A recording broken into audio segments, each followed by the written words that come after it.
अस्सलामुअलैकुम दोस्तों, कैसे हैं आप लोग। उम्मीद करते हैं कि आप सभी लोग खैरियत से होंगे। दोस्तों आज की वीडियो में हम कुवैत की कुछ ज़रूरी खबर, ज़रूरी जानकारी जो आ रही है वो आप तक पहुंचाने वाले हैं। आप लोगों से गुजारिश है कि वीडियो को शुरू से लेकर आखिर तक जरूर से देख लें और दोस्तों वीडियो को लाइक भी जरूर कर दें। जो दोस्त वीडियो को लाइक कर देते हैं तो हम दोस्तों का बहुत बहुत शुक्रिया। चलिए बढ़ते हैं अपडेट तरफ। पूरी के अपडेट आपको बताते हैं। सबसे पहली खबर, कुवैत मिनिस्ट्री ऑफ कॉमर्स की तरफ से अपडेट जारी करके बताया गया है कि कुवैत मिनिस्ट्री ऑफ कॉमर्स की टीम ने स्वेक एरिया में कई दुकानों पर कानूनी कार्रवाई की है जहां पर डेट एक्सपायर सामान को बेचा जा रहा था। बताया गया है कि तकरीबन 47 किलो अलग अलग तरह के सामान को जब्त किया गया है। खाने पीने के सामान को जब्त किया गया है जो डेट एक्सपायर था, यानी ख़राब हो चुका था, और इसको फिर भी कस्टमर को बेचा जा रहा था। मिनिस्ट्री की टीम ने ऐसे दुकानों के खिलाफ ज़बरदस्त कानूनी कार्रवाई की है। इसके अलावा अगली अपडेट ये है कि सूत्रों के मुताबिक इस साल की शुरुआत से लेकर सितंबर के महीने तक, यानी ये महीने तक,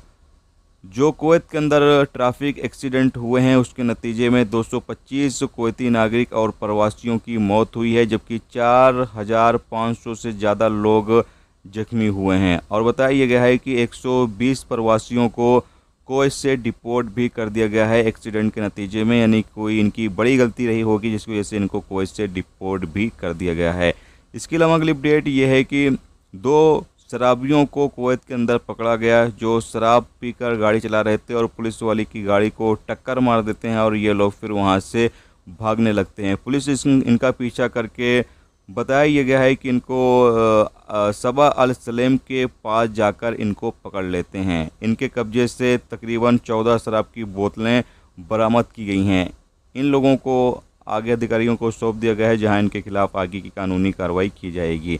इसके अलावा अगली अपडेट ये है कि कुवैत में 21 लोगों को गिरफ्तार किया गया है, यानी 16 ऑपरेशन किया गया जिसमें 21 लोगों को गिरफ्तार किया गया जो नशीले पदार्थ की कुवैत के अंदर स्मगलिंग करने की कोशिश कर रहे हैं। जैसा कि आपको पता है कि कुवैत के अंदर बहुत सारे ऐसे कुवैती नागरिक या प्रवासी होते हैं जो नशीले चीज़ों की स्मगलिंग करने की कोशिश करते रहते हैं। इसमें ड्रग्स या फिर बाकी तरह की नशीली दवाइयाँ हो गई या फिर बाकी तरह के नशीले पदार्थ जो हैं उसकी स्मगलिंग करते हुए इन लोगों को गिरफ्तार किया गया है। इसके साथ ही अगली अपडेट ये है कि कुवैत में एक और गिरोह को गिरफ्तार किया गया है जो कुवैत के अंदर शराब की फैक्ट्री चला रहा था, और ये काफ़ी बड़ी फैक्ट्री चला रहा था। यहाँ से बड़ी तादाद में शराब बरामद की गई है और तकरीबन 11 लोगों को गिरफ्तार किया गया है जो इस काम को अंजाम दे रहे थे, यानी ये लोग शराब की फैक्ट्री चला रहे थे। तो आप समझ सकते हैं कुवैत के अंदर बहुत सारे लोग शराब का कारखाना चलाते हैं और ऐसे लोगों के खिलाफ लगातार कुवैत के अंदर कानूनी कार्रवाई की जा रही है। इसके साथ ही एक अपडेट आपको